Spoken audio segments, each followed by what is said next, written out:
Welcome to our channel sprinkle kitchen. ఇవాల్టి మన recipe poha Rabada are అటుకుల పులిహార. నమస్తే పీపుల్. ముందుగా ఒక బౌల్లో 1 లీటర్ వాటర్ తీసుకోండి. అందులో 3 కప్పుల అటుకులు తీసుకొని బాగా శుభ్రం చేసుకోవాలి. మళ్ళీ ఇంకొన్ని వాటర్ తీసుకొని అందులో పోసి ఒక 5 నుంచి 10 నిమిషాలు నానబెట్టాలి. 5-10 నిమిషాల తర్వాత చేత్తో స్మాష్ చేస్తే స్మాష్ అయ్యేలా సోక్ అవ్వాలి. తర్వాత వాటర్ మొత్తం స్నిజ్ చేయాలి.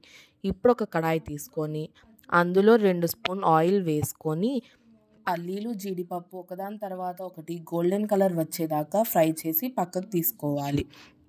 అదే కడాయిలో ఇంకొక స్పూన్ ఆయిల్ వేసి ఆవాలు, జీలకర్ర, పచ్చిపప్పు, ఎండుమిర్చి అన్నీ వేసి బాగా ఫ్రై అయిన తర్వాత పచ్చిమిర్చి చీలికలు కట్ చేసుకునేవి వేసుకోవాలి.